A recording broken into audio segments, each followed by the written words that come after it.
بسم اللہ الرحمن الرحیم۔ السلام علیکم ناظرین، آپ دیکھ رہے ہیں ٹاک شو۔ میں ہوں آپ کا میزبان بلال مبشر۔ ٹاک اور ٹکر سے مل کر بنتا ہے ٹاکرا۔ ایک بار پھر آپ کو ٹاکرا میں خوش آمدید کہتے ہیں۔ ہماری کوشش ہوتی ہے کہ ہر ایک موضوع کے اوپر ہر ایک سیاسی جماعت کے عہدیداران لیڈران سے آپ کو ہم کلام کروائیں اور ان سے متعارف بھی کروائیں، اور یقینی طور پر یہ وہ مرحلہ ہے، وہ سلسلہ ہے جس سے ہمارے جتنے بھی لیڈران ہیں ان کے اندر اب تھوڑا تھوڑا عوام کا خوف بھی پیدا ہوتا جا رہا ہے، عوام سے محبت ہے وہ بھی بیدار ہوتی جا رہی ہے، کیونکہ اب ان کو لگتا ہے کہ کوئی سوال پوچھنے والا آ گیا ہے۔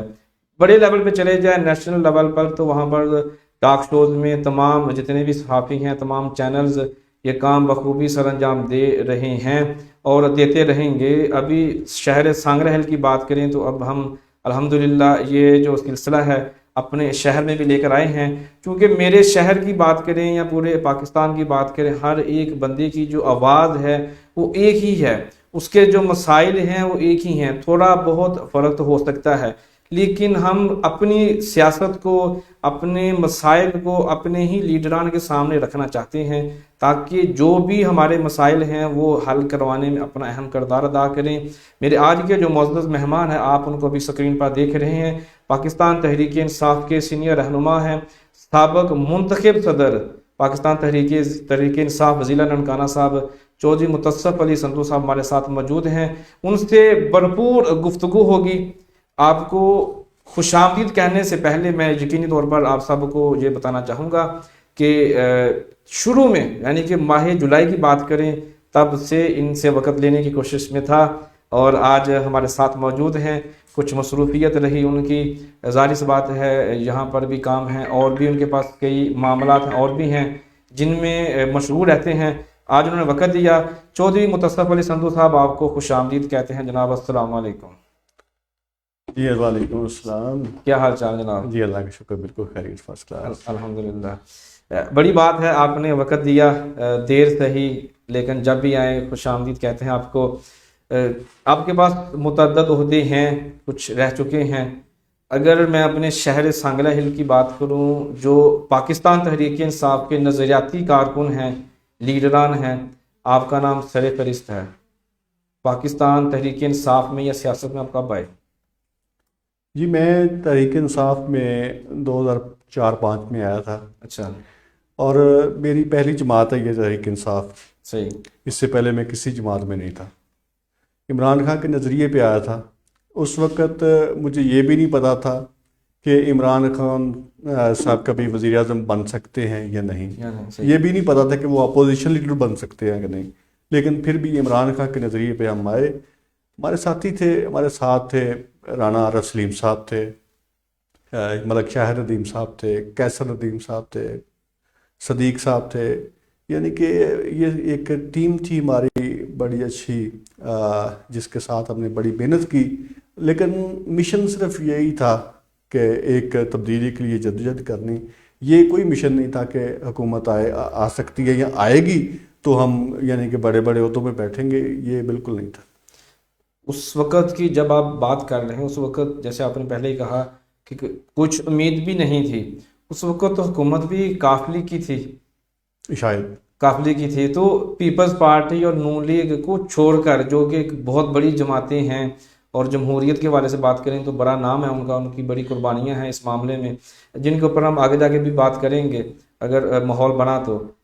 ان کو چھوڑ کر تحریک انصاف میں آنے کی وجہ کیا ہے؟ دیکھیں، سب سے پہلے یہ بات تھی کہ عمران خان کا جو تھا نا امانداری کا ویژن، وہ مجھے بڑا پسند تھا، یعنی کہ کینسر ہاسپٹل انہوں نے بنایا اور لاجواب بنایا، یعنی کہ ساری دنیا نے کہا کہ تم بنا سکتے ہو لیکن آپ چلا نہیں سکتے، جی، تو انہوں نے اس ہاسپٹل کو بنایا بھی اور چلایا بھی۔ تو وہ جو ان کی کامیابی تھی نا میں نے دیکھی، اور اس کی کمٹمنٹ پہلے دن سے لے کر آج کے دن تک، وہ جو کرپشن کے خلاف نعرہ لگاتا ہے، میں صرف کرپشن کے خلاف آیا ہوں۔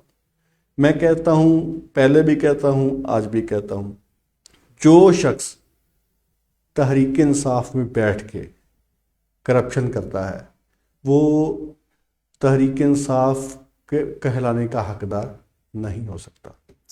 اور یہی وجہ تھی کہ میں یعنی کہ عمران خان نے جب کرپشن کے خلاف نعرہ لگایا تو ہم عمران خان کے ساتھ کھڑے ہو گئے۔ صحیح ہے۔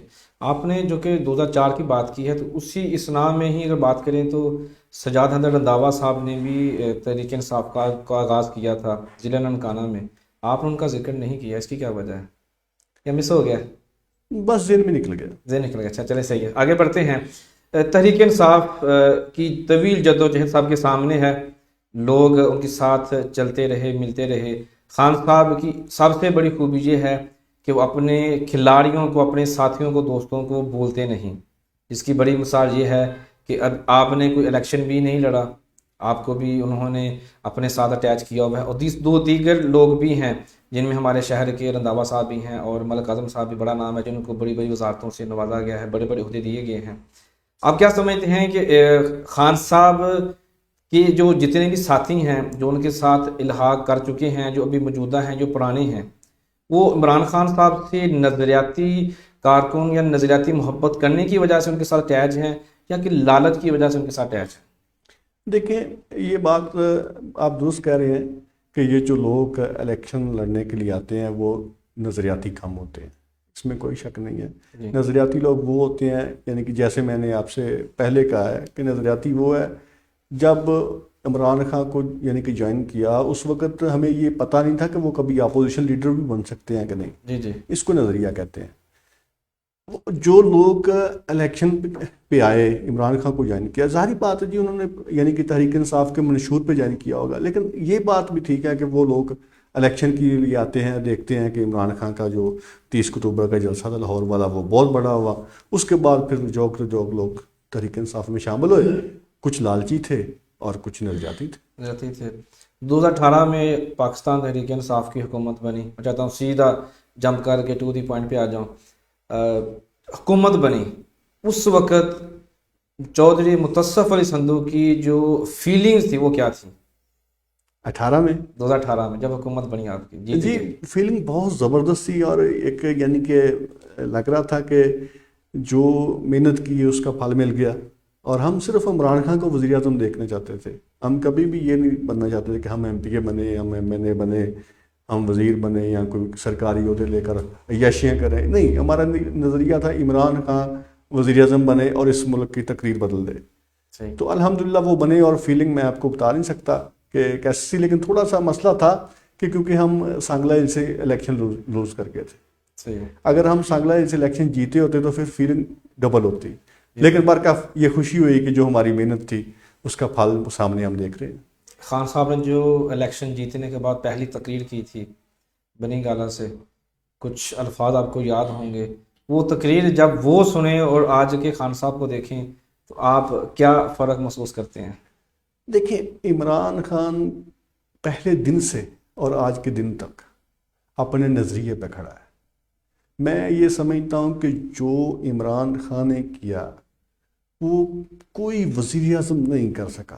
عمران خان نے ایسے ہی نہیں مدینہ کی ریاست کا نعرہ لگا دیا، انہوں نے ثابت کیا کہ میں ہی وہ وزیر اعظم ہوں جو اسلامی ملک، اسلامی جمہوریہ ملک پر چلانا چاہتا ہوں۔ جیسے کہ دیکھیں نا آپ، سرکاری طور پر، سرکاری عمارتوں پر سرکار دو جہان صلی اللہ علیہ وسلم خاتم النبی لکھا گیا، یعنی کہ یہ بھی بہت بڑی بات تھی۔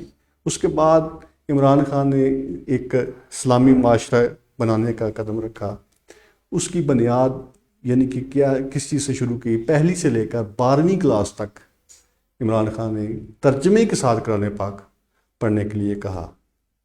اس کے بعد یعنی کہ صرف عمران خان یہی نہیں رکتے، اس سے آگے بھی وہ چلتے ہیں، یعنی کہ آج دیکھیں کہ سکولوں میں پہلا پیریڈ جو ہے وہ قرآن پاک پر یعنی کہ ہوتا ہے، اسمبلی میں درود ابراہیم سے شروع کیا جاتا ہے، ٹھیک۔ یہ ایک معاشرہ ہے جو اسلامی معاشرہ بننے جا رہا ہے، اور اس میں عمران خان نے کمال کیا۔ صحیح۔ اس کے علاوہ اگر انسانیت کی بات کریں تو احساس پروگرام ہے، صحت کارڈ ہے، جی ان کے والے سے کیا کہیں گے؟ جی یہ تو ایک میں بات کر رہا ہوں، دیکھیں نا یہ انصاف کارڈ دیکھیں آپ کہ یعنی کہ آؤٹ کلاس ہے، جس وقت انسان بہت مجبور ہوتا ہے، جس وقت انسان یہ سمجھتا ہے کہ میرا کچھ بھی بک جائے لیکن میرے بچے کا یا میری والدہ کا علاج ہو جائے. اس وقت عمران خان نے 1 سال کے لیے 10 لاکھ کا کارڈ جو دیا ہے, تو اس سے اچھا کیا ہو سکتا ہے؟ کس ملک میں یہ نظام ہے؟ یعنی کہ میں یہ نہیں کہتا کہ ہم بڑے ملکوں سے ٹھیک ہیں, نہیں, ہم کافی ملکوں سے پیچھے ہیں, اور کافی سالوں سے پیچھے ہیں. لیکن یہ نظام مجھے بتائیں کہ کس ملک میں ہے کہ یعنی اس وقت پرائیویٹ, چاہے وہ پرائیویٹ ہاسپٹل چلے جائے, چاہے وہ گورنمنٹ کی چلے جائے, جہاں بھی جائے اس کا علاج فری ہے, اس کے بچوں کا علاج فری ہے. یہ زبردست ہے. آج ایک پروگرام کا آغاز کیا ہے کہ PK سے ہم نے, یعنی کہ خان صاحب نے, اس میں جو کیا انہوں نے کہ یعنی کہ اساس راشن پروگرام, اس کے تحت جو ہے نا وہ دیکھیں نا, اس کے یعنی کہ 30% جو ڈسکاؤنٹ دیا جائے گا ہر اس, یعنی کہ 13 کروڑ عوام اس سے فائدہ حاصل کرے گی. ماشاء اللہ. آپ نے جیسے صحت کارڈ کی بات کریں, انصاف کارڈ کی بات کریں, تو ابھی جو اعلانات چل رہے ہیں ان کے حوالے سے, صداقت کے حوالے سے جاننا چاہتے ہیں کہ جس کے پاس کارڈ نہیں ہے وہ تو ایلیجیبل نہیں ہے, لیکن سننے میں آ رہا ہے کہ 1 جنوری 2022 سے ہر پاکستانی جس کے پاس اس کا شناختی کارڈ ہے وہ اس سے فیض حاصل کر سکتا ہے, اسے فائدہ اٹھا سکتا ہے. یہ بات ٹھیک ہے؟ جی بالکل. میں بلکہ یہ کہنا چاہتا ہوں کہ جس کی شادی ہو گئی ہے, پلیز وہ اپنا جو نکاح نامہ لے کر جائے, اپنی بیوی کو اپنے نام پر رجسٹر کرے, اور اس کے بعد اپنے بچوں کو اپنے نام پر رجسٹر کرائے, یعنی کہ وہ بے فارم جو ہوتا ہے وہ بنائے, تاکہ وہ ایک خاندان بنے اور اس کا صحت کارڈ جو ہے اس کے سربراہ کو ملے, تاکہ وہ اپنے بچوں کا اچھے طریقے سے علاج کرائے. آج اس کے پاس موقع ہے, تو جیسے کہ یعنی کہ فری کیا ہوا ہے اپنے ہماری گورنمنٹ نے جو نام درج کرتے ہیں, تو میں بھی اپیل کرتا ہوں کہ گورنمنٹ کے ساتھ تعاون کریں اور اپنے لیے, اپنے بچوں کے لیے اس پہ فائدہ اٹھائیں. اپوزیشن اس بارے میں یہ کہتی ہے کہ اگر آپ یہ مکمل طور پہ فری کر دیں گے کارڈ کو, کہ ہر بندے کے پاس جس کے پاس پاکستان کی نیشنلٹی ہے وہ اس سے فائدہ حاصل کر سکتا ہے, اس کا مس یوز بہت ہوگا. اس بارے میں کیا کہیں گے؟ دیکھیں نا, یہ تو پھر ہو سکتا ہے, لیکن اس کا بھی یعنی کہ بندوبست کریں گے نا, وہ جو ضرور کریں گے انشاءاللہ. چیک اینڈ بیلنس ضرور ہوگا کس طریقے سے وہ اس کو کامیاب کرتے ہیں, اور انشاءاللہ یہ 100% کامیاب میں اس لیے کہتا ہوں گا کہ دیکھیں نا KPK میں انقلاب یعنی کہ یہ ہیلتھ کارڈ کی وجہ سے ہمیں وہاں 2/3 سیٹ ملی KPK میں, اور اب ہم وہ پنجاب میں لے کے آ رہے ہیں, اور یعنی کہ جوان پروگرام ہے, پھر یعنی کہ ہمارا جو درخت لگانے کا پروگرام ہے, بلین ٹری جو ہے, اس کے بعد یعنی کہ یہ آپ دیکھیں نا کہ اس میں پہلے کبھی آپ نے دیکھا کسان کارڈ ہے, ٹھیک نا جی, یعنی کہ میں اگر کھاد لیتا ہوں DAP جو کہ یعنی کہ بدقسمتی سے انٹرنیشنل مہنگائی کی وجہ سے DAP مہنگی ہوئی ہے, تو اس پہ بھی ہمیں سبسڈی مل رہی ہے. ایسے نہیں کہ ہم یعنی کہ 3 ماہ بعد آئے گی, اسی وقت آپ کے اکاؤنٹ میں آ جائے گی, تو وہ آپ کو مل رہی ہے. صحیح ہے, ٹھیک ہے. ایک گورنمنٹ کا ہاسپٹل ہے, ایک پرائیویٹ ہاسپٹل ہے, دونوں میں جب جاتے ہیں تو ایک میں تو بہت زیادہ پیسے چاہیے ہوتے ہیں, اور سرکاری اگر کسی ہاسپٹل میں چلے جائیں تو وہاں پر مریض بہت ہوتے ہیں. تو جب کسی کے پاس صحت کارڈ یا انصاف کارڈ ہوگا تو وہ دونوں سے کیسے فائدہ حاصل کرے گا؟ دیکھیں صحت کارڈ جو ہے نا وہ ایسے نہیں ہے کہ کسی کو بخار ہو گیا تو وہ صحت کارڈ لے کے چلا جائے گا کہ مجھے بخار کی دوائی دے دو یا کہیں درد. وہ ایمرجنسی کے لیے ہے, یعنی کہ ایمرجنسی صورتحال کے لیے, کسی آپریشن کی صورت میں, کسی بچے کی پیدائش کی صورت میں, یعنی کہ وہ جو ایمرجنسی صورت میں ہوتی ہے, ایکسیڈنٹ کی صورت میں خدا نہ خواستہ, اس صورت میں وہ کام آئے گا. یعنی کہ ایسا نہیں ہونا کہ آپ کے سر کو درد بھی ہے تو آپ نے ڈسپلن لینی ہے تو وہ بھی صحت کارڈ سے مل جائے گی, ایسا نہیں ہونا. ٹھیک ہے, بہت شکریہ ڈیٹیل کے ساتھ بتایا. ناظرین یہاں پہ چھوٹی سی بریک لیں گے, واپس آئیں گے اور پھر ضلع ننکانہ صاحب کے حوالے سے بات کریں گے کہ پچھلے دور حکومت میں ان کے پاس پہلے منتخب صدر تھے, ان کے پاس سارا نظام تھا, پھر کیوں اتنی بڑی تبدیلی آئی اور پھر ایک اور آدمی کو لا کے ان کی جگہ پہ بٹھا دیا گیا. اس کے حوالے سے بھی سوالات ہوں گے, اور پھر آہستہ آہستہ ہم جو آپ کے سوالات ہیں ان کی طرف بڑھیں گے. چھوٹی سی بریک کے بعد واپس آتے ہیں.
جی ویلکم بیک ناظرین، آپ کو ایک بار پھر خوش آمدید کہتے ہیں۔ بریک سے پہلے پاکستان تحریک انصاف کے حوالے سے بات ہو رہی تھی، عمران خان صاحب کے ویژن کے حوالے سے بات ہو رہی تھی، اور انصاف کارڈ کے حوالے سے کافی زیادہ معلومات مجھے بھی جاننے کا آج موقع ملا، جو صرف میں نے پڑھی تھیں، لیکن آج سننے کے بعد تھوڑا یقین ہو گیا کہ نہیں، یہ واقعی ایک ایسی مثال ہے جو پوری دنیا میں ہمیں نظر نہیں آتی۔ میں باہر کے ممالک میں رہ چکا ہوں اور مجھے اچھی طرح اس کا نالج ہے کہ یہ بہت مشکل کام ہے کہ آپ اپنی پوری کی پوری عوام کو صحت، خاص طور پر پاکستان میں جہاں پر کہہ لیں کہ بہت زیادہ ہاسپٹل جو ہیں وہ مہنگے ہوتے ہیں، وہاں پر کہہ لیں کہ بڑے معاملات کے لیے، جیسے انہوں نے وضاحت کی کہ آپریشن ہے، ایمرجنسی ہے، کوئی بھی بڑا معاملہ ہے، بڑے معاملے کی صورت میں بہت زیادہ پیسے لگتے ہیں، لیکن حکومت پاکستان کو خراج تحسین پیش کرتے ہیں کہ انہوں نے ہماری عوام کا خاص خیال رکھا اور ہمیں ایسی سہولت سے مزین کیا، ہمیں وہ سہولت دی جس سے ہم انشاءاللہ العزیز جب تک وہ یہ نظام چلتا رہے گا انشاءاللہ العزیز مستفید ہوتے رہیں گے، اور غریب لوگ دعا دیتے رہیں گے۔ امیروں کے پاس تو بہت سارا پیسہ ہے۔ میرے ساتھ موجود ہیں میرے شہر کے پاکستان تحریک انصاف کے حوالے سے بات کریں، بلکہ علاقے کے پنجاب کی بات کریں۔ میں جب واپس آیا تو میں نے ان کی جب تصاویر دیکھتا تھا نا فیس بک کے اوپر، تو یہ آپ شکر سنت اب آپ ان کو بھی کیمرے میں دیکھ رہے ہیں، تو آپ کی تصاویر خان صاحب کے ساتھ بے شمار دیکھی میں نے، پھر تجسس ہوا یار اس بندے کے بارے میں تھوڑا سا پتہ تو کریں، یہ بندہ ہے کیا، یہ بندہ کون ہے۔ پھر پتہ چلا کہ آپ سابق ضلعی صدر ہیں پاکستان تحریک انصاف کے۔ ہمیں تھوڑا سا بتائیے گا کہ آپ کو یہ عہدہ کب اور کیسے ملا؟ جی، یہ سب سے پہلے تو میں نے یعنی کہ سیکرٹری اطلاعات تھا میں ڈسٹرکٹ کا۔ اچھا، اس کے بعد عمران خان صاحب نے پارٹی الیکشن لانچ کر دیا۔ جب پارٹی الیکشن لانچ کیا تو ہمارا ایک گروپ تھا، یعنی کہ ہمارا جو گروپ تھا پورے پاکستان میں اس کا نام صرف ننکانے میں تھا۔ اچھا، ہمارے دوست تھے ابو حسین چٹھا صاحب، ہمارے ملک اعظم تھے، یہ ہمارے گروپ کے ساتھ ملے سارے ملے تھے۔ صحیح، انہوں نے مل کر نام رکھا گروپ کا جمہوری گروپ۔ اچھا، اور دو گروپ الیکشن لڑ رہے تھے، ایک تھا نظریاتی گروپ، وہ میاں محمود رشید صاحب کا تھا جو ابھی وزیر بلدیات ہے، اور دوسرا گروپ تھا علیم خان صاحب کا، وہ یونٹی گروپ تھا۔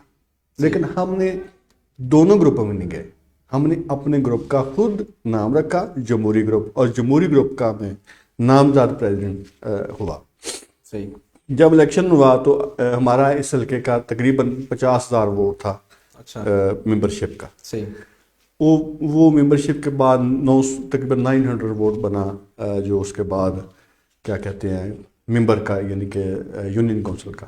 جی جی، پھر وہ یونین کونسل کے ممبر تھے، انہوں نے ڈسٹرکٹ پریزیڈنٹ اور تحصیل پریزیڈنٹ بنانا تھا۔ صحیح، تو ہمارا سارا پینل ڈسٹرکٹ سے جیت گیا، یعنی کہ میں بھی جیت گیا، میرے ساتھ تحصیل پریزیڈنٹ تھا رانا عارف سلیم صاحب، وہ بھی جیت گیا، شاہ ندیم صاحب جو سٹی کے پریزیڈنٹ بنے وہ بھی جیت گئے۔ ادھر ارشد سائی ہمارا پینل میں تھا، اس کا بیٹا تحصیل صدر بن گیا۔ اس کے بعد ناصر غوث پڑیار تھا، ہمارا دوست تھا، وہ ڈسٹرکٹ ننکانے میں، وہ بھی پریزیڈنٹ بن گیا، یعنی کہ ہم سارا پینل جیت گئے۔ صحیح، اور اس کے بعد ہم نے یعنی کہ اگلے مرحلے میں گئے۔ یہ تو پھر آپ نے جو ٹینیور تھا آپ کا 4 سال کا جب پورا کیا، اس کے بعد پھر کیا ہوا، آپ کس پوزیشن پہ چلے گئے؟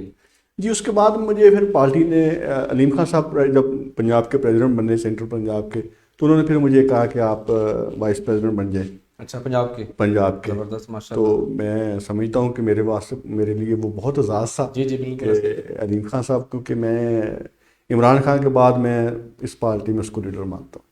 اچھا، زبردست، ماشاء اللہ۔ تو برکف ان کی مہربانی تھی، انہوں نے مجھے اس چیز کے لیے اہل سمجھا، تو میں نے پھر وہ وائس پریزیڈنٹ پنجاب بنا۔ تو پھر آپ کی جگہ پر ضلع ننکانے کو کس نے ٹیک اوور کیا؟ جی، وہ اعجاز شاہ صاحب کے بھتیجے تھے سرور شاہ صاحب، پھر وہ بنے۔ وہ ووٹوں کے ذریعے آئے یا کیسے آئے؟ پھر تھوڑا وہ بھی بتا دیجیے۔ نہیں، وہ ووٹوں کے ذریعے، وہ تو ویسے ہی وہ بن گئے نا، کہ جیسے دوسری پارٹی کے نون لیڈر یہ ویسے بن گئے، من مرضی سے بن گئے، تک شاہی سے بن گئے۔ جب آپ تھے، آپ کے جو 4 سالہ دور میں، چونکہ وہ دور تھا جب تحریک انصاف اقتدار میں نہیں تھی، کوئی فنڈنگ بھی نہیں ہے، کوئی معاملات بھی نہیں ہے، بلکہ اسٹرگل ہی اسٹرگل ہے، تو آپ نے کیا کیا اقدامات کیے تھے اس وقت؟ دیکھیں میں نے یعنی کہ عمران خان صاحب کا سب سے پہلے 2010 میں ہم نے جلسہ کروایا ہماری پوری ٹیم نے، جس کے میں نام لے چکا ہوں، وہ سب اس میں شامل تھے، میرے سے آگے تھے وہ۔ ہم نے 2010 میں عمران خان کا جلسہ کرایا، میں نے پھر اس کے بعد پریزیڈنٹ جب میں بنا 2015 میں نے جلسہ کرایا شاہ کوٹ میں، اور اس کے بعد جب بریگیڈیئر جاج شاہ صاحب شامل ہوئے 2014 کے نومبر میں، تو اس وقت میں نے ڈسٹرکٹ ننکانے میں جلسہ کروایا عمران خان صاحب کا۔ تو وہ آخری جلسہ تو بہت بڑا تھا، اس وقت دھرنا بھی دے رہے تھے ہم، اور دھرنے میں یعنی کہ 120 شاید دن تھے بنتے ہیں میرے خیال سے، یہ جو ہم نے دھرنا دیا تھا 63 دن، یعنی کہ 63 دن میں ادھر رہا ہوں، دھرنے میں رہا ہوں، میری ٹیم رہی ہے۔ میرا جو جنرل سیکرٹری تھا فیصل اجاز گارو، اس نے 14 دن جیل کاٹی ہے دھرنے کی وجہ سے۔ یعنی کہ تقریباً یہاں میرے ڈسٹرکٹ میں 14 بندے ہیں جنہوں نے جیل کاٹی تھی اس وقت، پکڑے گئے وہ، یعنی کہ نون لیگ والے کی گورنمنٹ تھی، انہوں نے ہمیں پکڑا، تو یعنی کہ ہمارے بہت سارے ساتھیوں نے 14 دن جیل کاٹی، اور اس کے بعد ہمیں بھی کافی یعنی کہ وہ پولیس وغیرہ آتی تھی پکڑنے کے لیے، تو ہمارے لیڈر کہتے تھے کہ بھئی جو پکڑا گیا وہ زیرو، جو وہاں پہنچا وہ ہیرو۔ تو پھر ہم لیڈر اپنے کو ظاہری بات ہے، ہم وہاں پہنچتے تو عمران خان نے کامیاب ہونا تھا، تو پھر ہم وہاں پہنچے، لیکن ہمارے پیچھے جو تھے گھر والے انہوں نے بڑی تکلیف اٹھائی کہ ادھر پولیس SHO آ گیا، ادھر ڈپٹی آ گیا، ادھر فلاں چیز آ گئی فلاں چیز، لیکن خیر پارٹی کی خاطر ہم نے یہ سارا کچھ، میں خود جب وہاں تھا جس دن شیلنگ ہوئی ہے تو میں شیلنگ کی زد میں آ گیا، میری آنکھوں میں جو نا وہ یعنی کہ وہ شیل پڑے، تو میں وہاں گر گیا یعنی کہ اس قافلے میں، تو کافی یعنی کہ پھر میں ہاسپٹل وغیرہ گیا، میرے دوست سارے ساتھ تھے اس وقت، میرے ساتھ تھے یعنی کہ ارشد سائی صاحب ساتھ تھے، میرے ملک اعظم صاحب ساتھ تھے، رانا عارف سلیم صاحب ساتھ تھے جب یہ میرے ساتھ واقعہ ہوا، یہ ذرا میرے سے پیچھے تھے، یہ بچ گئے، میں اس کے اندر پھنس گیا، تو یہ کافی ایفرٹ کیا ہم نے ماننا کرے۔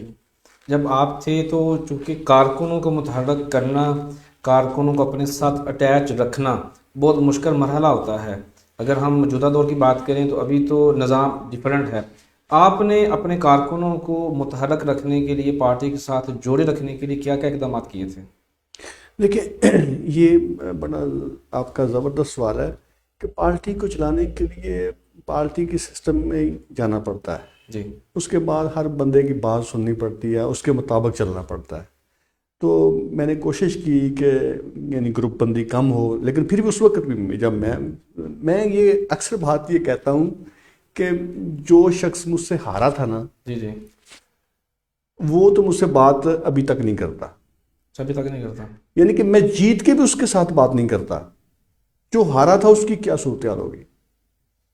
میں اس لیے پارٹی الیکشن کے بھی خلاف تھا کہ اس طرح کا پارٹی الیکشن نہیں ہونا چاہیے تھا کہ ہم یعنی کہ جیت ہارنے والا جو نا وہ اب یعنی کہ ساری زندگی کے لیے وہ آپس میں بات بھی نہ کر سکے، تو مجھے یہ میرے لیے بڑا تکلیف دہ عمل تھا کہ جو ہم سے ہار گئے اس نے تو جو بات نہیں کرنی تھی ہم نے بھی نہیں کی، لیکن پھر بھی ہم نے کوشش کی کہ پارٹی کو اکٹھا رکھنے کی بڑی ایفرٹ کی کہ سب مل جل کر ایفرٹ کریں، اور اس کا نتیجہ تھا نا، میں جب دھرنے میں جاتا تھا ادھر بڑے بڑے قافلے لے کے گئے ہم دھرنے میں، اور یہ ہمارے کارکن تھے اس وقت، تو کارکن تھے اور دھرنے میں جاتے بھی کارکن ہیں، آپ کو پتہ ہے یہ سیاستدان کہاں یہ آج کل کے جاتے ہیں، تو میرے کارکنوں نے کمال کر دیا، یعنی کہ جب جیل کاٹی تھی اس وقت تو کافی ساری اسٹرگل کر چکے تھے یہ جیل، تو تب جب لاک ڈاؤن کی کال کی تھی نا ہم نے، تو اس وقت پھر انہوں نے پکڑا اور ہم نے جیلیں کاٹی، تو بڑی ایفرٹ کی۔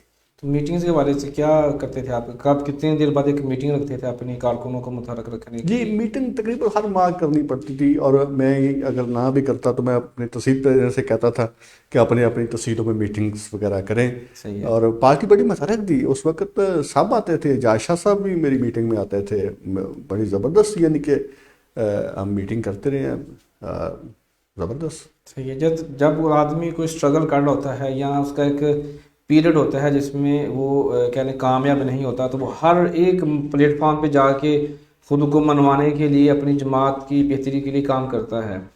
2016 میں آپ اوپر چلے گئے، پنجاب لیول پہ چلے گئے، آپ کی جگہ میں سرور شاہ صاحب آ گئے، اگر 16 سے لے کے 20 کی بات کریں ابھی تک میں آئی تھنک وہی صدر ہیں، ٹھیک ہے، تو انہوں نے جو آ کے کام کیے یا میٹنگز کے حوالے سے، اور آپ کو اگر موازنہ کرنا پڑے مختصر سے الفاظ میں، تو آپ کیسے کریں گے؟ کتنا فرق ہے؟ آپ دیکھیں نا، مجھ سے پہلے بھی پریزیڈنٹ تھے، یعنی کہ ایک پریزیڈنٹ مجھ سے پہلے بھی ہوگا، ایک میں بھی بنا، میرے بعد ایک یعنی کہ تیسرا چوتھا پریزیڈنٹ بنا. جی آپ دیکھیں نا کہ ابھی جو ہمارے پارٹی کے کارکن تھے، یعنی کہ جس کی میں بات کر رہا ہوں کہ جنہوں نے جیلیں کاٹی، وہ بیچارے بہت پیچھے چلے گئے، جن کے گھروں میں پولیس آتی تھی. میں اکثر ان سیاستدانوں سے کہتا ہوں کہ جب آپ کسی کو عہدہ دیتے ہیں تو آپ اس سے یہ پوچھا کریں کہ آپ نے پارٹی کے لیے کیا ایفرٹ کی. آپ یہ کیوں پوچھتے ہیں کہ آپ ہمارے ساتھ رہیں گے، آپ کا ہمارے ساتھ کتنا تعلق ہے؟ یہ نہ پوچھا کریں، یہ پوچھا کریں کہ اس کی پارٹی کے ساتھ کیا ایفرٹ. لیکن بدقسمتی سے ایسے ہوتا ہے.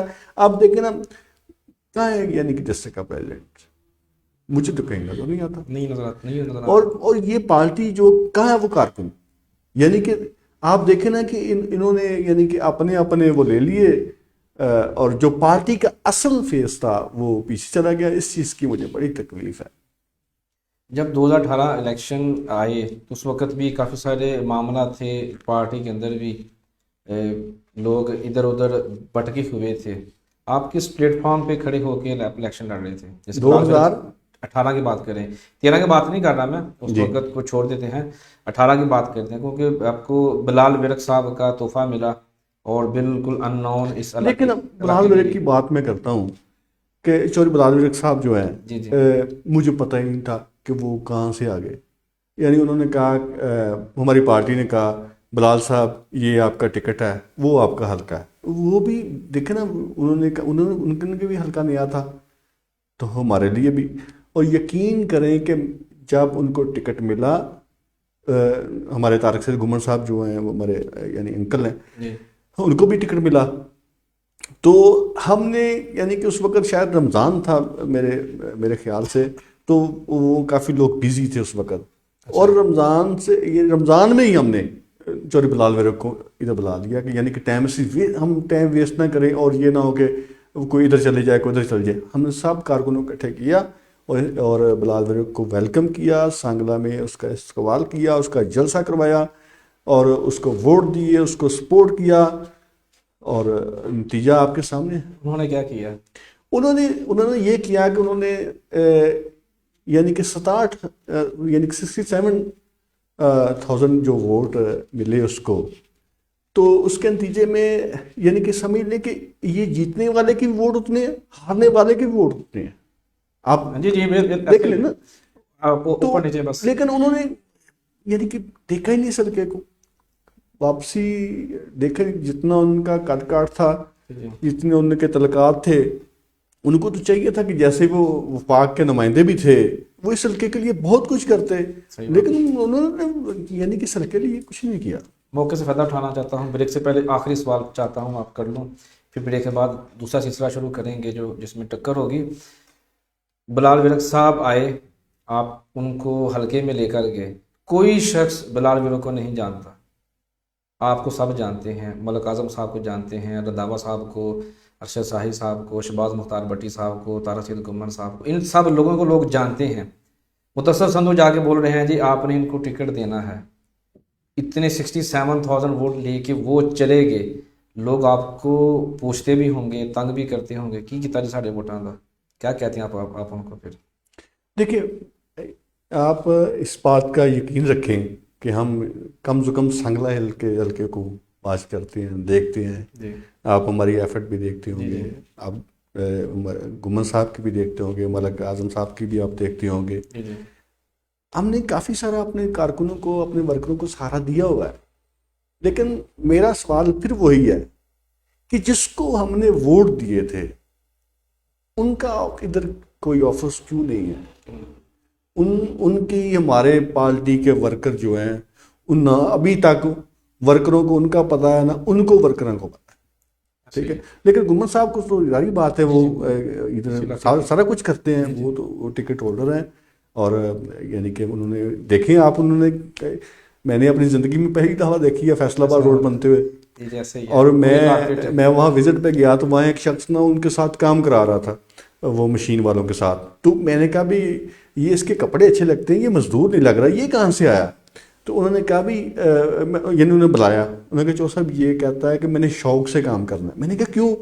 کہتا ہے میں نے زندگی میں پہلی دفعہ دیکھا ہے کہ یہ فیصلہ آباد روڈ بن رہا ہے. بالکل ایسے یعنی کہ 22 سے 24 سال ہو گیا. کہتا ہے یعنی کہ میری ادھر رہائش تھی، میں نے اپنی لائف میں یہ پہلی دفعہ دیکھا ہے کہ یہ فیصلہ آباد روڈ ہے. اس کے بعد آپ دیکھیں یہ بلیر روڈ ہے، جی جی یہ 2 دفعہ ہم نے بنائی ہے. آپ نے یعنی کہ کسی جلسے میں میرا سنا ہوگا کہ ہم نے یہ کہا کہ یہ 2 دفعہ بنائی ہے. وہ کیسے بنائی ہے شاید آپ کو نہ پتا ہو. بتا دیں تھوڑا سا. ہم نے بلیر کے لیے جو بلدیات کا فنڈ تھا نا، اس وقت 70 لاکھ روپے کے یعنی کہ ریپیئرنگ کرائی تھی اس کو، یعنی گمن صاحب نے. ٹھیک ہے. ٹھیک ہے. اس کے بعد پھر گمن صاحب نے یہ سڑک کو منظور کروایا، یعنی کہ کارپوریٹ وہاں سے وہاں دور تک. تو یعنی کہ 3 سالوں میں ہم نے 2 دفعہ بلیر روڈ کو یعنی کہ بنایا ہے. آج دیکھیں نا کہ آج بلیر سنگلائل کے کتنا قریب ہو گیا، بالکل ایسے ہی ہے. آج فیصل آباد کتنا قریب ہو گیا. ایسے ہی ہے. اور یہ جو منسٹر تھا، جو گورنر تھا چودھری برجیس طاہر صاحب، اس نے کیا کیا سڑکیں کے لیے؟ میرا سوال چلو اپنوں سے ہم نے کر لیا کہ بلال ورک صاحب جو ہیں وہ اس کو جو کرنا چاہیے تھا وہ نہیں کر رہے. اور میں ریکویسٹ کرتا ہوں ان سے کہ ابھی ان کے پاس کافی ٹائم ہے، ابھی وہ حلقے میں آئے اور لوگوں کو جو مسائل ہیں اس کو حل کرے. لیکن برکہ میں یہ کہتا ہوں کہ چودھری برجیس طاہر صاحب جو ہیں، اس نے کیا کیا اس حلقے کے لیے؟ یعنی کہ کوئی رابطہ سڑک وہ نہیں بنا سکے. انڈر پاس دیکھ لیں وہاں کیا حال ہے. اس شہر کا سیوریج کا نظام دیکھ لیں، اس کا کیا مسائل ہیں. ہم سر پکڑ کر بیٹھ جاتے ہیں جب لوگ کہتے ہیں کہ ہماری گلی میں پانی کھڑا ہے. تو وہ کہتے ہیں کہ یار ہم اس کا پانی کیسے نکالیں؟ 2 انچ کا تو سیوریج ڈالا ہوا ہے نیچے، اور سیوریج بھی بیٹھا ہوا ہے. ہم کیا کریں؟ یہ اربوں روپے کی لاگت آنی ہے اب اس کو سیوریج کو دوبارہ کرنے کے لیے. یہ چھوٹا منصوبہ نہیں ہے. جی جی. اگر چھوٹا ہوتا تو ہم ضرور کروا لیتے. لیکن یہ جو بڑے بڑے عہدے لے کر بڑے بڑے طاقتور بنے تھے، اپنے شہر کے لیے انہوں نے کیا کیا؟ صحیح. ٹھیک ہے، بہت شکریہ. ناظرین جہاں پہ چھوٹی سی بریک لیں گے، واپس آئیں گے اور پھر موجودہ حالات کے حوالے سے، مہنگائی، کھاد، پانی، بجلی کے حوالے سے جو ہے نا سوالات ہیں باقی ہیں، اور ملک اعظم صاحب کا جو بلیر والا جلسہ ہے اس کے حوالے سے بھی گفتگو ہوگی. چھوٹی سی بریک ہے.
جی ویلکم بیک ناظرین، آپ کو پھر خوش آمدید کہتے ہیں۔ بریک سے پہلے کچھ معاملات بلال ورک صاحب اور پھر وہ بات کر دی جو میرے دل کی تھی۔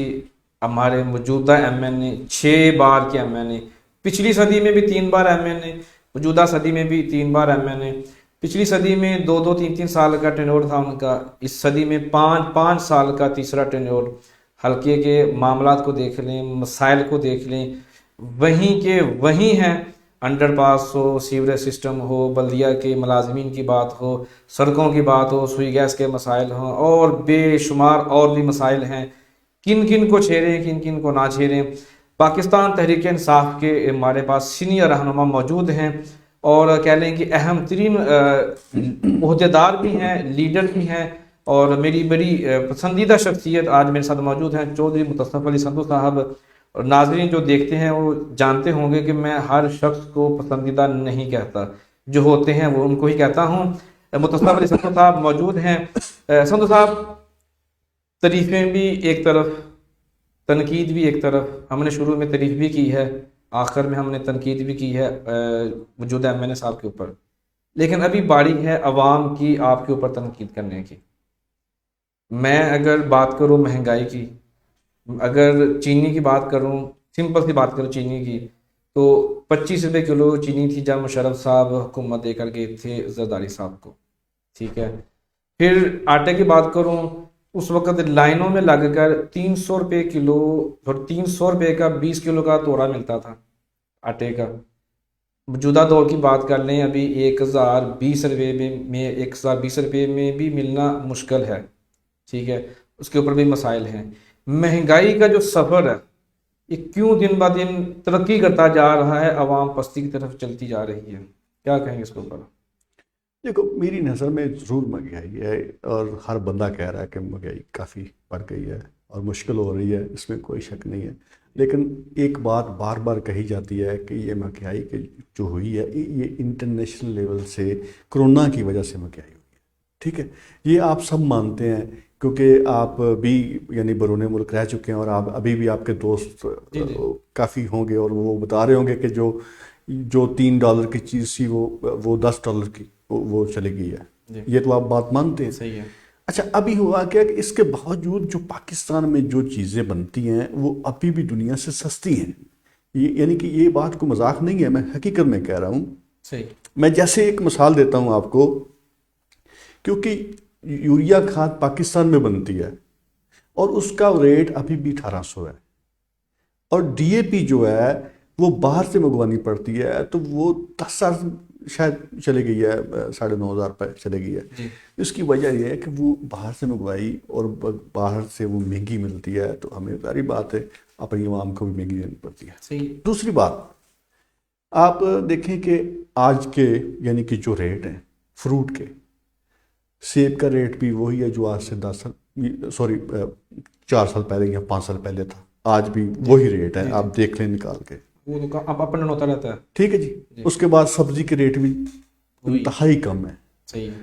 چکن دیکھ لیں، آج 220 روپے کلو بک رہا ہے، ہو گیا جی، ٹھیک، 400 سے واپس آیا، ایسے ہی ہے۔ چلو وہ تو نا ابھی کی بات کر رہے ہیں ہم، آج پیچھے آگے چینی آپ دیکھیں کہ وہ آپ 90 روپے میں آپ کو چینی مل رہی ہے، نہیں 100 روپے کی مل رہی ہے، 90 روپے کی نہیں ملتی ابھی، بس لکھا ہوا بورڈ، لیکن اچھا 90 روپے کی چینی مل رہی ہے، ٹھیک ہے۔ اچھا رہی دوسری بات آٹے، میں ایک بات اور کرتا ہوں، اس معاشرے میں سب سے پسا ہوا انسان جو ہے نا وہ کسان ہے، اور آج تک کسی نے کسان کی بات نہیں کی۔ یعنی کہ ہر مزدور ہمارا بھائی ہے، ہم خود مزدور ہیں، لیکن ہمارے بھائی ہیں وہ، لیکن سب سے پسا ہوا جو انسان تھا وہ کسان تھا۔ 6 ماہ محنت کرتا تھا اپنی زمین پر، جب ریٹرن ملتا تھا تو وہ گنا لے کے جاتا تھا، تو وہ مل ہوتی تھی شہباز شریف کی، تو وہ یعنی کہ وہ پیسے نہیں ملتے تھے، اور پورا ریٹ نہیں ملتا تھا، اتنا کم ریٹ ملتا تھا کہ ہمارے ادھر آپ دیکھیں لوگ گنا لگانا چھوڑ گئے ہیں، یعنی کہ ادھر بہت کم پیداوار ہو گئی ہے، اس لیے کہ اس وقت کے لوگ ڈرے ہوئے تھے، یہ پیسے نہیں ملتے تھے۔ شکر اگر چینی اگر مہنگی ہوئی ہے، تو چینی یعنی مہنگی ہونے سے کوئی اتنا نقصان نہیں غریب کو ہو گیا کہ یعنی کہ وہ کسان اگر خوشحال ہوا ہے۔ آج دیکھیں نا کہ آج کسان جو گنا لے کے جاتا ہے اس کو اسی وقت اس کی پیمنٹ ملتی ہے، کوئی ایشو مجھے ایک بتا دیں کہ کسی کو کسی مل سے پیسے نہیں ملے، ایسی بات ہے نہیں. اس کے بعد دوسری کرتے ہیں گندم کی. گندم کا جو ریٹ ہے وہ بھی 2000 ہوا ہے، اس سے بھی کسان خوشحال ہوا ہے. ہاں ٹھیک ہے، گندم کے ریٹ بڑھنے سے جو آٹا ہو وہ مہنگا ملے گا، لیکن دیکھیں نا ایک طرف، دوسری طرف یہ آپ دیکھیں کہ وہ کسان بھی خوش ہوا ہے. ابھی چاول دیکھیں نا، ابھی یعنی کہ جو چاول کی فصل اپنا ملی ہمیں، اس سے کسان کو کتنا پیسہ ملا ہے. یعنی کہ آج اس کی منجی ایک من جو ہے تقریباً 3000 کے لگ بھگ بک رہی ہے، تو وہ بھی کسان کو خوشحال ہے. ہم یہ بھی یعنی گورنمنٹ کو اس بات کی داد دیں کہ انہوں نے کسان کے لیے بھی کچھ کیا ہے. آپ بات کریں کسان کے حوالے سے، احمد سرویس نمبردار صاحب اچھی طرح جانتے ہیں آپ ان کو. ان کے ایک انٹرویو کو اگر میں یہاں پہ کوٹ کروں، وہ کہتے ہیں کہ پاکستان مسلم لیگ نون جب بھی دور حکومت میں آئی ہے سب سے زیادہ نقصان کسان برادری کو ہوا ہے. آپ کہہ رہے ہیں کہ کسان کو سہولیات مل رہی ہیں، رقم وقت پر مل رہی ہے، لیکن ادھر رقم وقت پر مل رہی ہے، ادھر کسان کھاد کے لیے ذلیل و خوار ہو رہا ہے. اوپر پھر کیا کہیں گے آپ؟ اس کی بھی وجہ ہے میں بتاتا ہوں آپ کو، کیونکہ یوریا کھاد کا جو ریٹ ہے پاکستان میں بہت کم ہے. یہ یعنی کہ ایک تو انہوں نے وہی مافیا جس کی عمران خان صاحب بات کرتے ہیں، اور آپ یہ بھی کہتے ہیں کہ ان کو پکڑنا کسی نے، آپ نے پکڑنا، ظاہر سی بات ہے، ٹھیک ہے، لیکن وہ مافیا اتنا پچھلی گورنمنٹوں نے اتنا مضبوط کیا ہوا تھا کہ وہ سامنے کھڑا ہو جاتی ہیں تو وہ گورنمنٹ کو بھی ذرا دکھا لیتے ہیں آنکھیں. ایسے ہوتا ہے. یوریا کھاد پاکستان میں بہت سستی ہے. ایک تو انہوں نے اسٹاک کی مہنگی کرنے کے لیے، دوسری جو ہے وہ افغانستان اسمگل ہو رہی ہے، کیونکہ افغانستان میں تقریباً 7-8 ہزار یوریا کا ریٹ ہے اس وقت وہاں موجود ہے. تو اس وجہ سے یہ شارٹیج آئی ہے. ہماری گورنمنٹ جو ہے وہ مختلف جگہ پر اپنے پوائنٹ بنا رہی ہے، آج یہ کل بن گئے ہوں گے، وہ وہاں آپ کو ہر کسان کو وہاں کھاد جو دستیاب ہوگی انشاءاللہ تعالی. حکومت اس کے اوپر اقدامات جی کافی ضلعوں میں ہو گیا. شاید میں نے وزٹ نہیں کیا، امید کرتا ہوں کہ سانگلا اور ننکانہ میں بھی یہ مرکز جو ہے قائم ہو گئے ہوں گے. صحیح ہے. واپس آتے ہیں مہنگائی کے اوپر. عالمی مہنگائی کی بات کی آپ نے میرے ہی پروگرام میں. یہاں پر میاں ظفر اللہ صاحب پاکستان تحریک انصاف کے، وہ امریکہ میں رہتے ہیں. احمد سرویس نمبردار صاحب جرمنی میں رہتے ہیں اور کئی سالوں سے مقیم ہیں. دونوں شخصیت ایسی ہیں جو گھومتی رہتی ہیں. ان سے جب میں نے انٹرنیشنل منڈی کے حوالے سے بات کی تھی تو انہوں نے بھی یہی بات کی جو آپ نے کی ہے کہ وہاں پر مہنگائی زیادہ ہے، یہاں پر مہنگائی کم ہے. پاکستان کی بات کریں اور کمپیئر کریں یورپی یونین کے ساتھ یا یورپی ممالک کے ساتھ، امریکہ کے ساتھ، لیکن وہاں پر سہولیات بھی اس طرح کی ہیں، وہاں پر پھر آمدن بھی اس طرح کی ہے. لیکن پاکستان میں کی بات کریں تو ہمیں تو 370 روپے، میں ابھی کل ہی گھی لے کر گیا ہوں، آئل لے کے 370 روپے میں سب سے نارمل کوالٹی کی بات کروں، ہائی کوالٹی کی بات ہی نہیں کر رہا، 370 روپے کلو گھی مل رہا ہے ہمیں. اگر تو ہم کیسے افورڈ کریں جب کہ ہماری آمدن تو وہی ہے.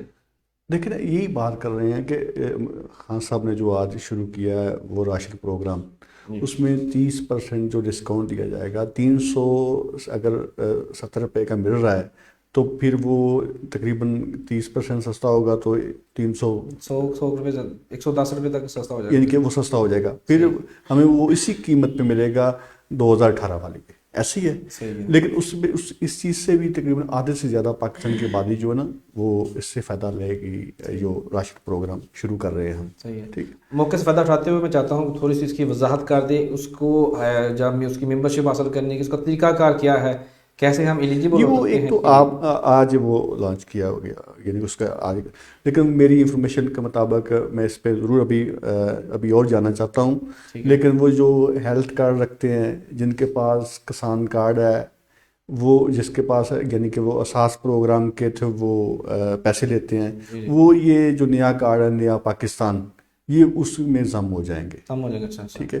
پھر وہ شاید ایسا کریں کہ وہ جن کے پاس وہ کارڈ موجود ہیں، کسان کارڈ، صحت کارڈ، یا وہ پیسے لینے والا وہ جو اساس پروگرام کا جو، تو وہ بھی اس چیز سے فائدہ. صحیح ہے. اور بھی سوالات ہیں لیکن یہاں پر چودھری منا بھائی، رضا منا بھائی نے 2 کمنٹس کیے ہیں آپ کے والے سے. سندھو صاحب آپ پارٹی کے پرانے اور مخلص و کارکن ہیں اور لکھتے ہیں ساتھ میں آپ سے سوال پوچھتے ہوئے کہ سانگلا ہل میں پارٹی میں درے بندیوں کے بارے میں سندھو صاحب کا کیا خیال ہے اس پر کیا کہیں گے آپ؟ تحریک انصاف میں کوئی جڑے بندی نہیں ہے. پہلے سننے میں تو آ رہا تھا نا کہ ملک اعظم گروپ ایک طرف ہے اور طارق سعید گمان ایک گروپ ایک طرف ہے. نہیں, ابھی آپ دیکھ کبھی لیں, کبھی اگر ابھی آپ کا ابھی کئی چکر لگے تو نہر پہ دیکھ لیں, وہاں سائن بورڈ لگے ہوئے ہیں, ایک طرف ملک اعظم کی تصویر لگی ہے, دوسری طرف طارق سعید گمان کی تصویر لگی ہوئی ہے, اور دونوں کے بیان بھی ابھی چیک کر لیں, وہ کہتے ہیں کہ ہم ایک دوسرے کے ساتھ ہیں. ایک ماہ سے پہلے کی بات کریں تو ایسا نہیں تھا. یہ آج سوال کیا نا ہم نے, سوالات کیے, لیکن ایک ماہ پہلے کی بات تو اس کریں کا تو جواب میں نے آج دینا ہے. رنداوا صاحب بھی ان کے ساتھ اٹیچ ہوں گے ملک اعظم کے ساتھ. نہیں, وہ تو ایک گورنمنٹ کا عہدہ لے کے بیٹھے ہیں, اس کا سیاست سے ابھی کوئی تعلق نہیں. چلیں صحیح ہے, ٹھیک ہے. اور بھی آپ کی چاہنے والے آپ کو کمنٹ کر رہے ہیں, لیکن ایک بہت اہم جو میں کمنٹ ہے لازم شیئر کرنا چاہتا ہوں آپ کے ساتھ. شاہد ندیم صاحب ہیں, کہتے ہیں کہ چودھری صاحب آپ نے جس طرح سے میڈیا میں آ کے ورکروں کو یاد رکھا, ان کی قربانی اور ان کے ساتھ ہونے والی ناانصافیوں کا بہت اچھے انداز سے ذکر کیا, اور پارٹی کے اندرونی اور بیرونی معاملات کو کتاب کی طرح پڑھ کے سنا دیا. قابل ستائش ہے, آپ ہمارے ذلیل صدر ہیں, ذلیل صدر رہے, اور ہمارے لیے یہ فخر کی بات ہے کہ میں بحیثیت پی ٹی آئی ورکر آپ کو سلام پیش کرتا ہوں.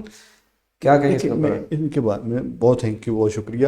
یہ وہ ورکر ہے, یہ وہ ہمارا یعنی کہ لیڈر ہے جس کے دھرنوں کے دنوں میں تقریباً ہفتے میں 2 دن ان کے گھر پولیس جاتی تھی.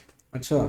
اور شاہد ندیم کو میں اس لیے سلام پیش کرتا ہوں کہ یہ ثابت قدم کھڑے رہے. میں اس وقت کے ورکروں کو بھی جانتا ہوں, ان بندوں کو میں جانتا ہوں جو لکھ کے دے آئے تھے اپنے تھانوں میں کہ ہمارا پی ٹی آئی سے کوئی تعلق نہیں ہے, لیکن یہ ثابت قدم رہے.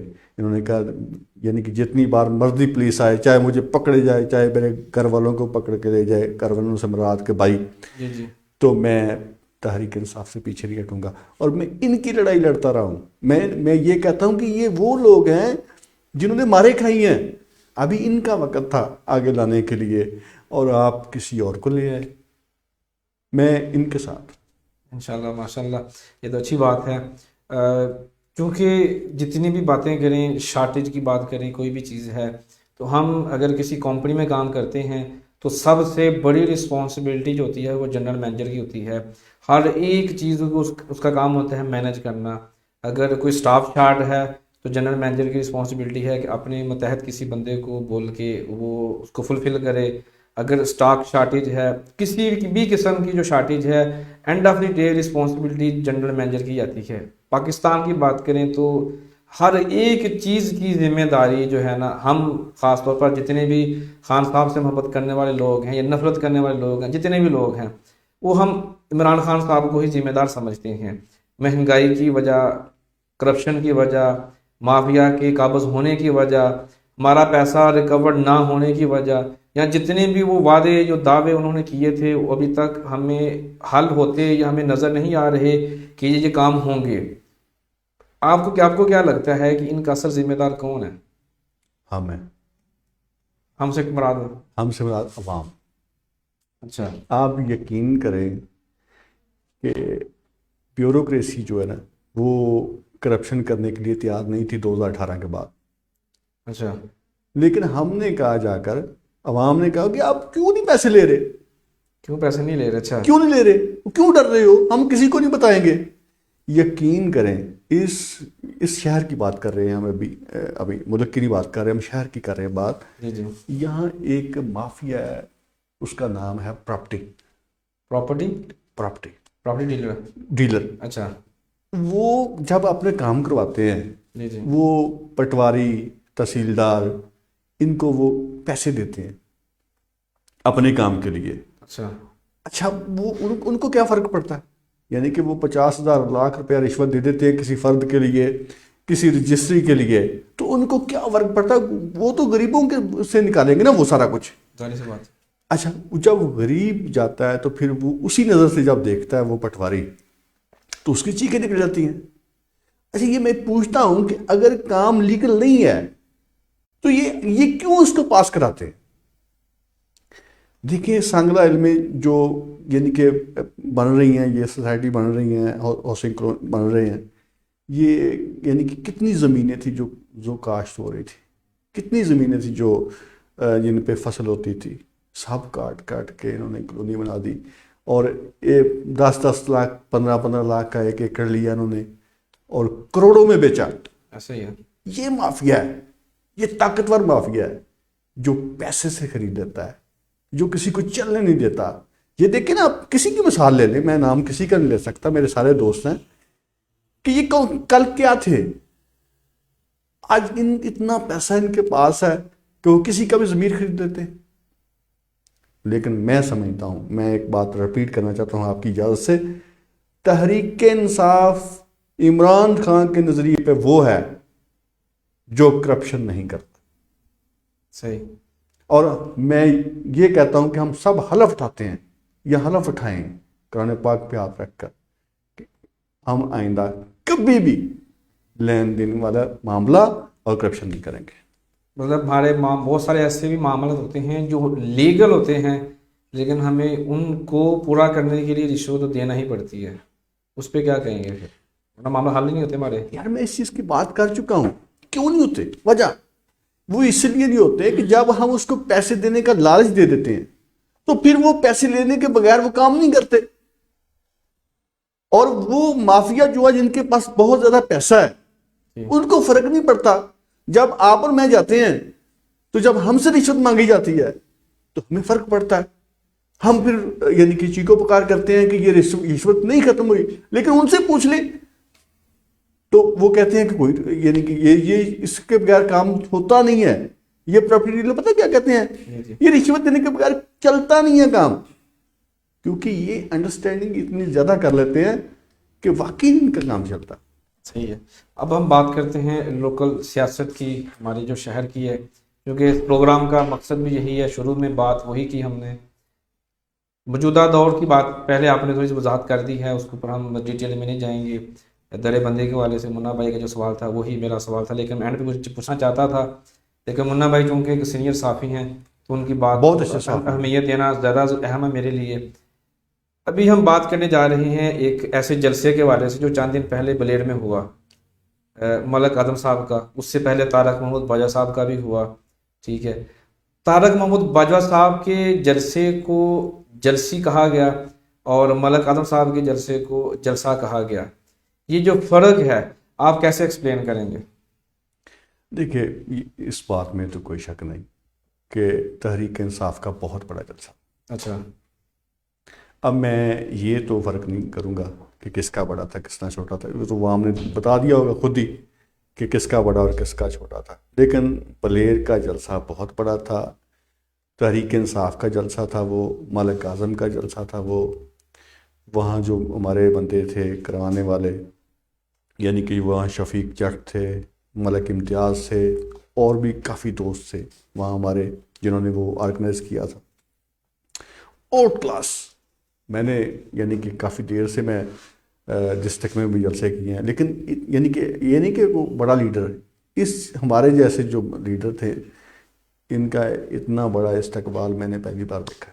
صحیح. آپ نے وہاں پہ تقریر بھی کی, ابھی عوام ہمیں دیکھ رہی ہے, آپ کی تصویریں وہ چل رہی ہیں, ساری کی ساری جو مناظر ہیں. آپ نے وہاں پہ تقریر کی, آپ نے تقریر میں کیا کہا تھا وہاں پہ؟ نہیں کوئی اتنی, یہ سڑکوں کی بات ہوئی. اچھا. میں نے یہ بھی کہا تھا کہ یہ جو بندے بیٹھے ہیں یہ لوکل پلیر کے ہیں, یہ کہیں شاہ کوٹ یا وار بٹن سے نہیں لے کے آئے. یہ ہمارے ادھر ٹرینڈ بنا ہوا ہے, جو جلسہ کرتا ہے نا لیڈر, وہ 100-200 گاڑی ساتھ لے جاتا ہے. ایک گاڑی میں 4 بندے بیٹھتے ہیں, 400 بندہ تو وہ ساتھ ہی لے جاتا ہے. وہ کرسیوں میں بیٹھتے ہیں, وہ بلے بلے بھی آپ نے بہت بڑا جلسہ کر دیا. وہ خدا کے بندے کی ساتھ لے کے آیا ہے, یعنی کہ 400 بندہ ساتھ لے کے گیا, کامیاب جلسہ ہو گیا. ایسے جلسے نہیں ہوتے, جلسے ہوتی ہیں وہاں کے لوکل لوگ باہر نکلے, رہنے والے نکلے. کافی سارے لیڈران وہاں پہ موجود تھے, ڈاکٹر جویل اقبال صاحب موجود تھے, آپ وہاں پہ موجود تھے, اور دوستوں نے وہاں پہ تقریر کی. آپ نے جیسے اپنی تقریر میں کہا کہ سارے لوکل ہیں, اسی لوکل کو ہی ایشو بنایا گیا ہے اپوزیشن کی طرف سے. جو دوسری پارٹی انہوں نے کہا ہے کہ یہ بھی بندے باہر سے آئے ہوئے تھے. آپ اس بات کو مانتے ہیں؟ کہاں سے, میں تو نہیں لے کے گیا وہ بندے.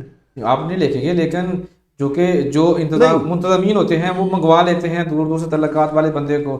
جیسے آپ نے بات کی شفیق جٹ صاحب کی, ملک امتیاز صاحب کی, تو ان کے تعلقات تو ہیں نا, یہ ڈگری سے ہنجلی سے ملک اعظم صاحب کے چاہنے والے ہیں, تو ان کو بھی تو بلوا سکتے ہیں. ایک تو بندہ اگر آ بھی جائے تو کوئی مسئلہ نہیں ہوتا, لیکن وہ تو وہاں جو موجود تھے لوگ وہ تو خود گواہی دیتے ہیں اس چیز کی کہ بندے لوکل تھے, صحیح, گاؤں کے تھے. ٹھیک ہے، کہنے کو بہت سارے لوگوں نے کہا، میں بھی کہہ چکا ہوں، آپ اس بارے میں کیا کہیں گے کہ سیاست جو اس جلسے سے پہلے ہو رہی تھی پاکستان تحریک انصاف کے والے سے، یا جو بھی لوکل جتنی بھی جماعتیں ہیں، باجا گروپ ہے، برجس گروپ ہے، تحریک لبیک ہے، پاکستان پیپلز پارٹی بھی ہے، پھر پاکستان تحریک انصاف کی اپنے جو اندرونی جو معاملات تھے جن کی ان کے اوپر ہم پہلے بات کر چکے ہیں، اس جلسے سے پہلے کی سیاست اور بعد کی سیاست میں چینج آ چکا ہے، اس بات میں کتنی سی طاقت ہے، کیا کہیں گے اس کے اوپر؟ لیکن آج جلسہ جو ہوتا ہے نا وہ تبدیلی لاتا ہے، یہ تو آپ سمجھتے ہیں نا. جی 30 اکتوبر 2011 والا جو جلسہ تھا ہمارا، جی اس کے بعد کتنے لوگوں نے ہمیں جوائن کیا. وہ اتنا بڑا جلسہ ہو گیا کہ ہر بندے نے کہا کہ نہیں بھائی یہ لے گئے، ان کی گورنمنٹ آنے والی ہے، یہ عمران خان لیڈر بن گیا وغیرہ وغیرہ. وہ ایک جلسے نے ہمیں 2013 میں اپوزیشن لیڈر بنا دیا، یعنی کہ اور ایک صوبے میں حکومت دے دی ہمیں، مل گئی یعنی کہ عوام کے ووٹوں سے. اس کے بعد آج ہم وزیر اعظم بیٹھے ہوئے ہیں. ٹھیک ہے، تو یہ جلسے جو ہے نا یہ بالکل سیاست میں فرق ڈالتے ہیں. آگے بلدیاتی الیکشن آ رہے ہیں، اس پہ کیا کہیں گے؟ جی بلدیاتی الیکشن ہم انشاءاللہ جیتیں گے، اللہ کے فضل سے جیتیں گے. یہ کب تک ہو جائیں گے؟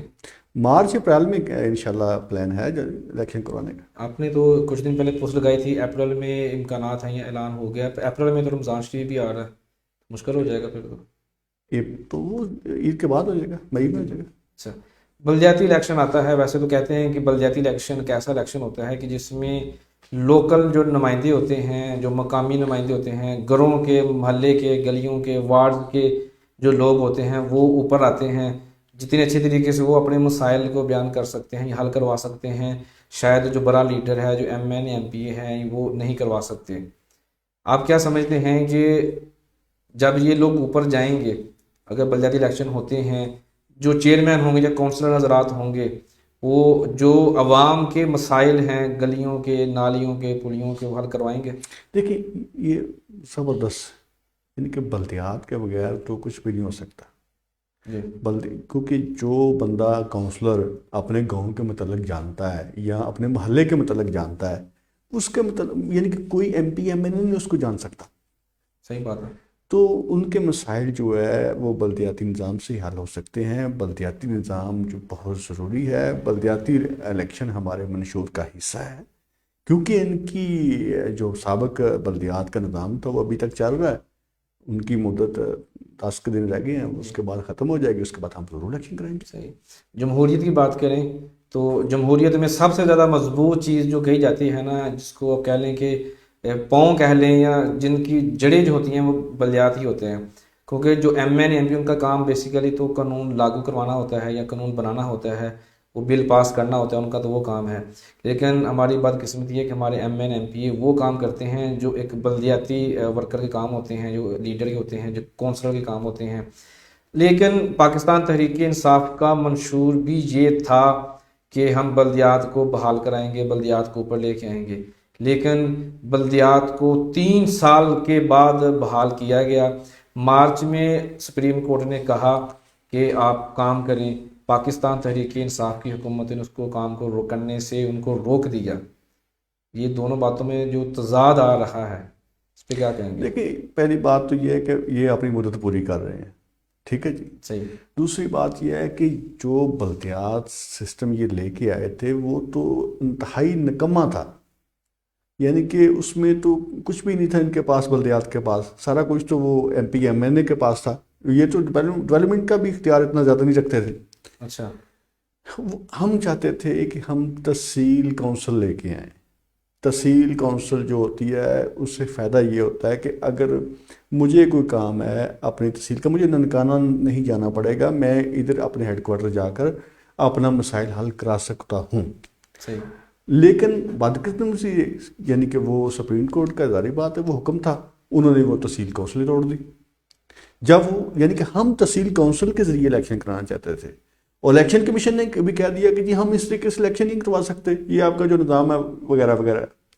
اس کے بعد پھر ہم نے یعنی کہ پھر ہم واپس چلے گئے، کیونکہ وہ کورٹ میں کیس چل رہا تھا، انہوں نے اس کو بحال کر دیا. جب بحال کر دیا تو آج دیکھیں نا، آپ خود دیکھیں، گورنمنٹ ہماری ہے، فنڈ وہ استعمال کر رہے ہیں.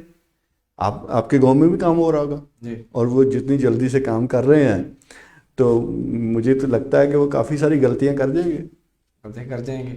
بلدیات جو آپ لے کے آ رہے ہیں نظام، اس نظام میں اور سابقہ نظام میں میجر ڈفرنس کیا ہوگا جو بھی لے کے آ رہے ہیں جو آپ لے کے آ رہے ہیں تحریک انصاف والے؟ اس میں جو ڈسٹرکٹ کا چیئرمین ہوگا وہ پبلک سے ٹریکٹ ووٹ لے گا، یعنی کہ ٹریکٹ ووٹ لے گا. ایسا نہیں ہوگا کہ وہ کونسلر کے لیے ووٹ لے اور بعد میں عدم اعتماد کا وہ جو ہوتا ہے ڈرامہ بلیک میلنگ، جیسے آپ نے سانگلا ہل کے جو کونسلر تھے دیکھا، قرآن پاک پہ حلف دیے، قرآن پاک پہ حلف دیے، اس کے بعد پھر اپنی وفاداری چینج کر دی، اس کے بعد پھر منڈیاں لگی، اس کے بعد پھر کوئی 2 لاکھ میں بکا، کوئی 5 لاکھ میں بکا، اور ایک بار نہیں 10 بار بکے.